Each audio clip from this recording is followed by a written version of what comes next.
সে অন্যায় মুনাফা তো আসলে কোনো খাতের জন্য গ্রহণযোগ্য নয়। এটা শুধু পুলিশ দিয়ে করা সম্ভব নয়, এটা একটি সামাজিক অবস্থা তৈরি করতে হবে। কিন্তু নারী নির্যাতনে যেরকম বেশি অপরাধ হয়, একইভাবে অন্যান্য খাতের অপরাধের চাইতে প্রতিষ্ঠান, স্বাস্থ্য প্রতিষ্ঠান বা সেবাদানকারী প্রতিষ্ঠানে আক্রমণের জন্য যেন বেশি সাজা হয়। আমরা আশা করব আপনারাও তো এই দেশের নাগরিক।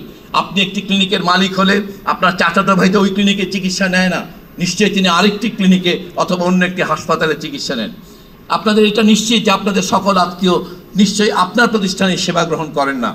তাহলে এই জাতির অংশ হিসেবে, এই দেশের নাগরিক হিসেবে আপনারা নিশ্চয়ই সকল মানুষের জন্যে, এমনকি আপনার নিকট আত্মীয়ের জন্যে, যেমন আমরা চিকিৎসকদের সমাবেশে প্রায়ই বলি যে চিকিৎসক আমি, আমার ব্যক্তিগত পরিচয় হয়তো কিছু দূর পর্যন্ত তিনি সেবা গ্রহণ করতে পারেন, কিন্তু সারা দেশে অন্যান্য প্রতিষ্ঠানে যখন উনি সেবা নেন সেটার যদি একটা ন্যূনতম মান থাকে তাহলে তো আমার নিকট আত্মীয়ের জন্যও সেটা ঝুঁকিপূর্ণ। অতএব আশা করব আপনারা আমাদের এই যে পরিবর্তনের প্রস্তাবগুলো আনছি, আমরা অবশ্যই আপনাদের যেই সকল বিভিন্ন জিনিস আমরা ইতিমধ্যে ব্যক্তিগত পর্যায়ে লিখিতভাবে আপনাদের কাছ থেকে জেনেছি যে আপনাদের প্রতিষ্ঠানগুলোর সমস্যাগুলো কি, আমরা সেগুলো সমাধানের ব্যাপারে ইতিবাচক ভূমিকা রাখতে চাই। কিন্তু এখানে একটা শব্দ কষ্ট নেবেন না, সেটা হচ্ছে যে প্রফিট আর প্রফিটিয়ারিংয়ের মধ্যে আসলে পার্থক্য আছে। আমরা অবশ্যই আপনাদের ন্যায়সঙ্গত মুনাফার জন্য পক্ষে, কিন্তু এই অন্যায় মুনাফা তো অবশ্যই বন্ধ হওয়া দরকার। তদুপরি সে অন্যায় মুনাফা যদি পরিবহন খাত না হয়, সে অন্যায় মুনাফা তো আসলে কোনো খাতের জন্য গ্রহণযোগ্য নয়, কিন্তু চিকিৎসা খাতে, স্বাস্থ্য খাতে তো আসলে অন্যায় মুনাফা কোনোভাবেই গ্রহণযোগ্য নয়। আপনাদের ন্যায়সঙ্গত মুনাফা হিসেব করে বলবেন আপনারা, এটার পক্ষে নিশ্চিত থাকেন আমরা আইন প্রণয়ন করার চেষ্টা করে যাব। আমরা আপনাদের যে রিটার্ন অন ইনভেস্টমেন্ট, আপনাদের লজিক্যাল রিটার্ন অন ইনভেস্টমেন্ট আপনারা আপনাদের সংগঠনের মাধ্যমে আমাদেরকে বলবেন। আপনাদের প্রোগ্রেসিভ যে আপনাদের যে পর্যায়ক্রমে আপনাদের যে বিকাশ হবে, সেই বিকাশের জন্য যতটুকু মুনাফা প্রয়োজন এবং যেই খাতে যেইভাবে বিকাশ করতে চান, এবং এটি জেলা হাসপাতালে বিকাশের জন্য যে পরিমাণ পুঁজি প্রয়োজন, একটা মহানগরের জন্য তো নিশ্চিত তার চেয়ে বেশি পুঁজি প্রয়োজন। আমরা এই বাস্তবতার সঙ্গে আমরা পরিচিত, আমরা এটাকে মেনেই করতে চাই, কিন্তু আমরা অন্যায় মুনাফার সুযোগ বন্ধ করতে চাই।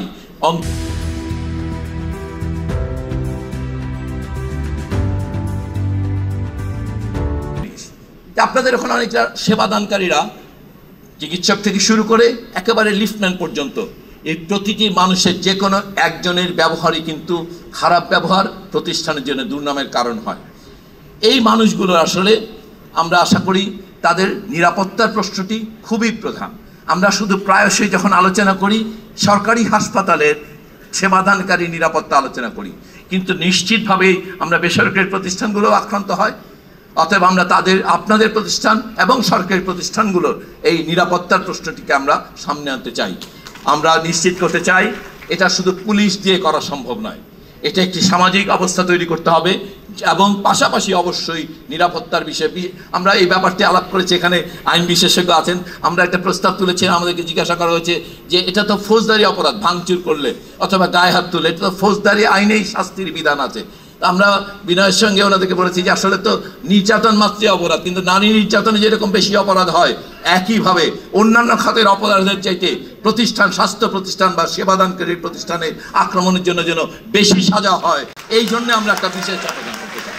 অতএব আমরা ঠিক একইভাবে আমরা নারী নির্যাতনের উদাহরণ এই কারণেই দিচ্ছি যে আমাদের উপর আক্রমণের ক্ষেত্রে যেন মানুষ বেশি সতর্ক হয়, তারা যেন সাবধানী হয়। আমরা তাদেরকে এই আইনের সাজা দেওয়ার চেয়ে সতর্ক করতে চাই। আসলে এই আইনের সাজা দেওয়া আমাদের মুখ্য উদ্দেশ্য নয়। আরেকটা ব্যাপার, আপনাদের প্রতিষ্ঠানে যারা কাজ করে তাদেরও তো নিরাপত্তা প্রয়োজন, শুধু অর্থনৈতিক। আমরা কি আসলে এই অর্থনৈতিক নিরাপত্তার ক্ষেত্রে নিশ্চয়ই অনেক হাসপাতাল ভালো বেতন কাঠামোর মধ্যেই তাদেরকে রাখছেন, কিন্তু এটাও তো এই দেশের বাস্তবতা।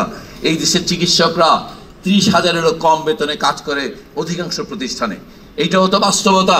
এই দেশে 12,000 টাকা বেতনে নার্সরা কাজ করে।